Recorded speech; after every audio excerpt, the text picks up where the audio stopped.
Hey everybody, welcome to my teched out Shaddoll Deck Profile budget alternative, because if you don't want to pay 20 bucks or more for invocations, this could be a good option for you. Although I do want to mention it's not exactly the best option, I don't think, and it's definitely not the best variant. Like, if you have the money, you should definitely go and invest in the invoked engine, because that's absolutely insane for this deck. But I think that this is a very good alternative. I ended up only actually buying 2 copies of the structure deck, and I still think that this deck's going to be fantastic. You could probably build this deck between $30 and $40. So I think that's a pretty good budget to kind of go around.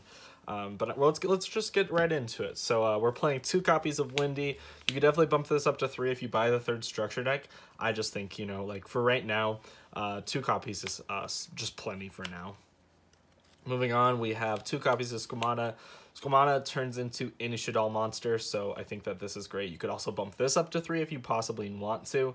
You can definitely mess around with the ratios. This is definitely not like a set-in-stone list, so definitely like leave suggestions in the comments and try it out for yourselves, you know. Get a feel for this deck. 2 copies of Hedgehog, searches for everything as well. And 2 copies of Beast to draw some cards. Really nice. And 2 copies of Falco, as well as the last copy of our Shaddoll monster. Or sorry, not the last one. This is Dragon, but not the last one. We play Ariel as well. So, yep. So we don't play the Water Shaddoll, so this will never come up for that. But it is a Shaddoll name, so you can definitely use it. We also don't play the Wind one, so the Ariel doesn't really come up in that aspect. So getting on into some spice, we go ahead with 3 copies of our Volcanic Shell. So you can actually get these out of this Salamangreat structure deck, and they're super cheap right now. These are ultimate rares, but like you definitely have easy ways to get them. If you bought 3 copies of the Salamangreat structure deck, you actually have 6 of Volcanic Shells, so you can definitely work with that with what you got. This is great. Pay 500 life points and search for another shell. It's discard fodder for a lot of stuff, as well as it is a way to make Greista really easy. And if you use it from the deck, it's in the graveyard. You can pay 500 and search for another one. There's a lot you can do with this card, and I think it's actually really good for this deck, for this version of the deck. Moving on for hand traps, we're playing 2 copies of Ghost Bell. I wanted a way to make Shekanaga, so I just went ahead and I started playing Bell. I think that it's gonna work pretty good because you can just send it to the grave and stuff, but there's another thing that you can actually add it back in the deck, and I'll have to get to that in a moment. But 2 copies of Ghost Bell, and it's a hand trap. Pretty nice card. 2 copies of Ghost Ogre right now. This is what we're playing. I actually think that Effect Veiler might be a little bit better. You can definitely mess around with ratios. Obviously, if you have Gammas, play them. Don't play this, play Gamma, because Gamma is way better for this deck, so you need to play that over Ghost Ogre any day of the week. For our last monster, we play 1 copy of Trick Clown. So it's a light target special summon itself back. Sometimes you need it to go keep like link climbing and stuff like that. But there's no real cross sheep in this deck, so it's just kind of like there. It's an option for sure though. Next we play for fusion spells 3 copies of El Shaddoll Fusion. Obviously, if you bought 2 of the structure deck, you're only going to play 2, but I ended up finding a 3rd that I just had laying around, so it worked out really well for me. And we also play 3 copies of Shaddoll Fusion. So this might be the only reason that you would buy 3 copies of the Shaddoll structure deck, but you could just, you know, turn around and buy these for, you know, the $1 or so that they are. They might be a little bit less anyways, so definitely work that out how you see fit. Moving on, we play 2 copies of Allure. If you have 3, I think you should probably play it at 3. But yeah, just 2 for now because, like I said, I only bought 2 of the structure deck. So next we have 2 copies of Fusion Recycling Plant, as well as 1 Terraforming to search it. I don't know why this card wasn't in the structure deck. I think this card is actually like insane. 1 copy of Terraforming to search it. I think that you should probably play just 3 copies of Fusion Recycling Plant because this loses to Droll. So if you get Drolled, you're going to just kind of like lose. But yeah, so I only had 2 and then the 1 Terraforming, I just figured I might as well make it like a nice number, 3 copies. It thins out the deck a little bit too. And then the search target for it, just 1 copy of polymerization. So it basically has, you basically have 10 polymerizations, or at least way to get to it. So you're going to play like the 3 fusion, 3 Shaddoll fusion, as well as the terraforming to get to the fusion recycling plant, and the fusion recycling plant to get to the polymerization. So you have 10 ways in your deck to get to poly. And you only need 1 poly, because if you don't know fusion recycling plant, you discard a card, and you can add a polymerization from your deck or your graveyard to your hand, so you can keep recycling this back and forth the whole entire time. Also with fusion recycling plant, it's insane. You can definitely combo it with something like your volcanic shell, just because it is like a discard fodder. So what you could actually do is, if you have these 2, as well as like any Shaddoll monster, we'll just go with like a Falco or something, or a dragon, that's fine. You can actually just go ahead and use your fusion recycling plant, discard your shell, search your poly. Then from here, you can use your shell to search for another copy of your shell. And then from here, you can go ahead and actually fuse these for a Greista. And then you can use your shell to bring back another copy. So you have an extra discard fodder for next turn to search for the poly from your graveyard. So you're gonna have like all these in grave, obviously. So you can, next turn, you can use fusion recycling plant, discard it, and add back your poly again. So you're ready to go for the next turn. As well as in the end phase, you can actually use fusion recycling plant. Sorry if there's a glare, I didn't notice that. In the end phase, you can actually search for dragon from your, or add back a fusion material that you use that turn. So in this case, you just add the dragon back to your hand. And so you'd have these in your hand, and then for the next turn, you can just discard the shell, add back the poly, and you can just keep doing it. And fusion recycling plant's just going to keep recurring your resources, so you're not going to run out of them very often. It's pretty solid, honestly. Also, if you use Shaddoll fusion, you can actually grab your resources during your opponent's end phase, which is really nice. It's definitely something that comes up, because like Shaddoll fusion is a really good card. Just making like Winda on your opponent's turn is crazy. And then you can also like just add back your resource, like no matter what you use. Like if you use dragon, destroy a back row, summon a Winda, they're locked under, you know, 1 special summon a turn. Then the end phase, you add back the dragon, you're set for the whole turn, because the next turn you can just keep recurring like your Shaddoll fusion and just keep getting resources. And I think that that's just absolutely insane. This deck grinds very, very well. For our last spell card, we play 1 copy of Foolish. It triggers all of our Shaddoll monsters, so we figure, you know, just why not? Turns into like an MST, you know, like a pseudo MST, because you can send dragon. You know, it turns into a pseudo like special summon, a pseudo upstart goblin, you know, like just lots and lots of options you can do with Foolish Burial. So it's definitely a good card. So this next part's a little bit interesting, but we're moving on into trap cards. So we're actually playing 2 copies of Shaddoll Incarnation, 2 copies of Subterrage Succession, 2 copies of Dynamistress, as well as 1 copy of Trap Trick. So you could bump the Trap Trick up to 1. Definitely, if you can't afford the Trap Trick, you could definitely just play like, you know, like a 3rd copy of Dynamistress or a 3rd copy of this. Like, you can definitely work your ratios around. I just think that this card's pretty nice, just because all of these are normal traps, so it just turns into any of them. So if you don't draw them, then it's fine. Also, you don't really want to play like multiples of this, because if you draw multiples, then you like if you have 2 trap tricks in your hand, you're obviously not gonna go very far. But Dynamistress, you can definitely like discard your shell, because like shell's like just a free discard. So there's definitely a lot of things you can do with Dynamistress.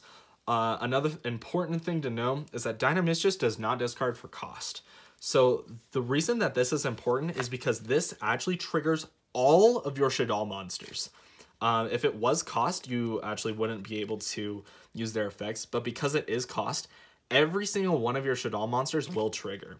So it just turns, you know, if you have an aerial in hand, you can just DD Crow 3 cards out of your opponent's graveyard and banish a card on their field. Like, absolutely insane tempo advantage. You know, it just turns Beast into, it just turns like Dynamistress into a free banish if you have Beast, because you're just going to draw another card for the next turn anyway. So like, there's so much you can do with the Dynamistress. It's actually insane. I'd probably play 3 of this if you definitely don't have the second or like a trap trick in your collection.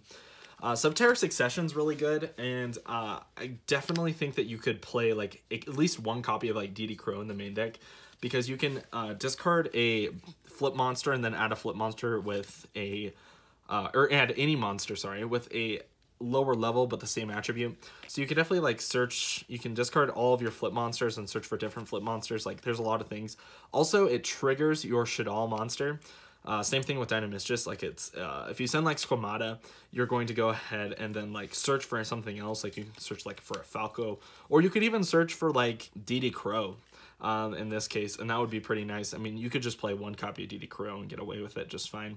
And then Squamata is going to go ahead and trigger. You could send something like Beast, or you can send like Dragon here, or like Falco. You know, you can send lots of stuff, and then you can go ahead and use whatever the effect, and you can just draw a card, destroy back row, you know, Falco set something, you know, like you have lots of options for Subterra Succession, which is absolutely insane. And this did come in the structure deck by itself, so you don't even have to like go out and grab them. You can just, you know, pull them out of your structure deck and play it as well. So I think that that's absolutely crazy. That's it for the main deck. Should be 40 cards, and we're moving on into the side deck. We're playing 2 copies of Construct. I like the original art more than the new art. I just prefer it, so that's why I'm playing that. We're playing 2 copies of Wyndham. I like this art more than the original art, which is kind of funny. And then we're playing 2 copies of Shekanaga, as well as 1 copy of Greista and 1 copy of Apcalone, whatever. So I think Shekanaga is really nice because you can actually negate monster effects, and you can discard Shaddoll monsters. So I think that's great. I think like one of the best plays in this deck is probably having like Dynamistus or like Subterra Succession or something like that. Probably like Subterra Succession, I guess. It doesn't really matter all that much if you have like a Hedgehog or whatever, because you can definitely go ahead and, you know, use Dynamistus to banish a card out of your opponent's hand or on their field or whatever, discarding the Hedgehog, and then the Hedgehog could search for anything you want. You can search, you know, like a dragon or something, and then when they activate a monster effect, you use Shekanaga to discard the dragon, and then you negate their monster effect, and then you can use dragon to pop a card. So like, just like Shekanaga Dynamistus is like really good. Like Shekanaga plus like any form of like discard disruption is like super nice. So I think that this is great for right now. Greista is also like a similar purpose for that, but I don't think Greista is particularly great just because it negates special summons, like summons that don't start chains, otherwise known as inherent summons, as people call them. But it's definitely like a little bit weird, so it doesn't come up very often at all, so just interesting to think about. Construct's fantastic, you know, just send anything to grave, fantastic card. Moving on into the rest of the fusion monsters, we're playing Super Poly targets, although the Super Poly is not in the main deck. 1 copy of Starving Venom, 1 copy of Mud Dragon, as well as 1 copy of Dragostapelia. So Dragostapelia, actually, you can use your own fusion monsters, which trigger your, you know, Shaddoll effects and stuff like that. So if you have like a Construct up top, you can Super Poly, fuse a Dark Monster on their field as well as your Construct, and then make the Dragostapelia. And then just Dragostapelia as well, I believe it has like a negation effect, like Effect Veiler like type effects. So that's pretty nice. Starving Venom's also like really good. But yeah, moving on into Link monsters. So obviously I don't have like a super big access to stuff, but we are playing 2 copies of Gravity Controller, as well as 1 copy of Underclock Taker. This could be any Link 2 you want it to be.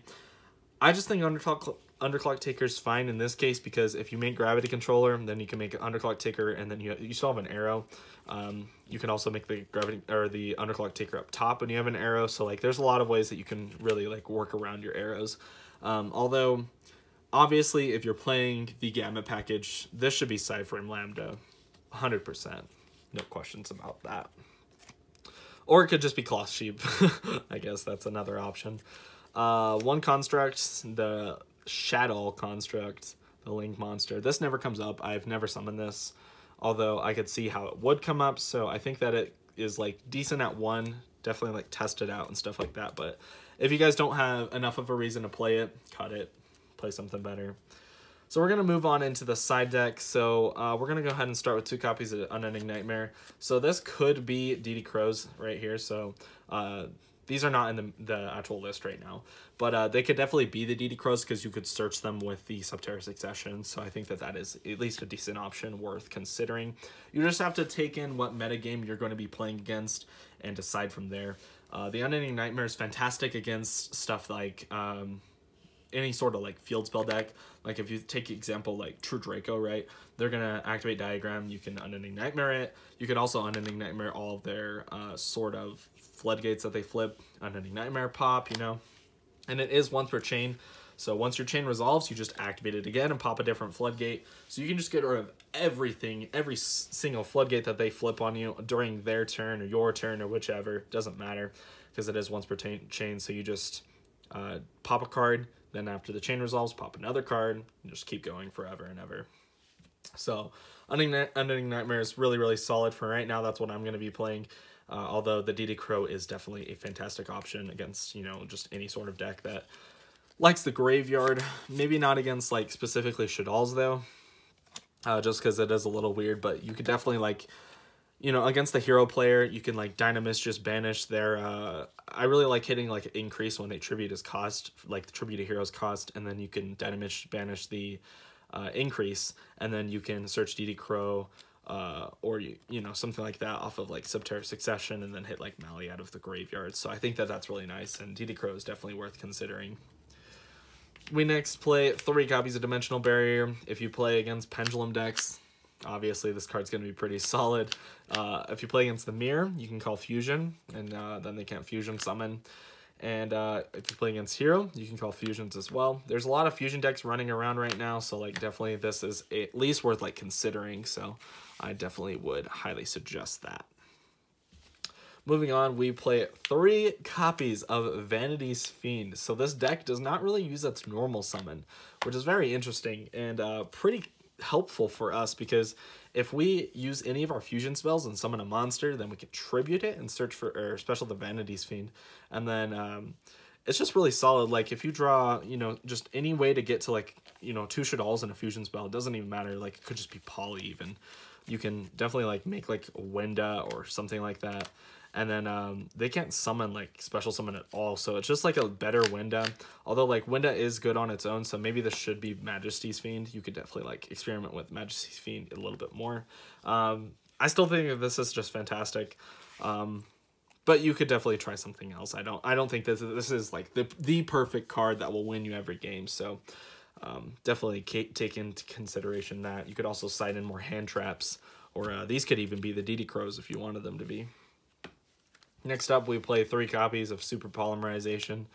So obviously to make, you know, any of your, you know, just any of your Shaddoll monsters, obviously you don't play the wind or the water one, so that doesn't really come up very often at all.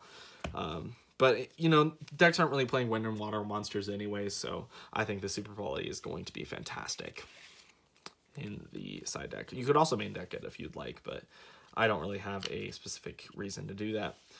Next, the last 4 cards we're playing is a Pinkertops, a Twin Twister, MST, and a Dragon. So, this really should be an extra Twin Twisters, although if you are playing against Mystic Mine a lot, you definitely want to have different names. It could definitely come up. In fact, this would probably be a Cosmic Cyclone if you wanted to play that sort of aspect of the game. Because against Mystic Mine, if they Prohibition call Twin Twister, then you're out of luck, right? Like, you can't really do much. But if you know, draw the Mystical Space Typhoon, you can still actually hit their back row and stuff like that. I definitely don't think that they'll obviously probably use the Goddess Skull Oracle to just put this on the bottom continuously. So like I think there's better ways to play around Mystic Mine, but it's definitely like a good option or a good thing to consider, right? Also, Cosmic Cyclone plays around Field Barrier because it banishes, so I think that that's why this should be Cosmic Cyclone if you're doing that sort of route. Although, I think in general, this should just be Twin Twisters, always. But that's just like my rant for like, you know, just like Mystic Mine and stuff like that. But I doubt that any of you guys are playing Mystic Mine at locals, although could happen. Pinkertops is just fantastic by itself, and then Shaddoll Dragon is just another spell and trap removal that's searchable, so I think that that's really nice, and I think that that would be better to play over the Twin Twisters, although these can't really respond indirectly to the activation of the card, so that's a little unfortunate, but yeah, that's going to go ahead and do it for the deck profile. So 40 cards, 15 in the extra deck, as well as 15 side. There's definitely room for improvement, and I'm up to any sort of feedback. I just think that this is like a decent option for you guys probably pick this up super cheap, like I said. So I think that being a very cheap and affordable option, this is probably one of the best profiles you could, or definitely like different variants that you can go for being a cheap deck. So you know, I hope you guys enjoyed the video. If you do, just go ahead and leave a like, and maybe I'll post some more of these. Anyways, that's gonna do it, and I'll see you guys next time.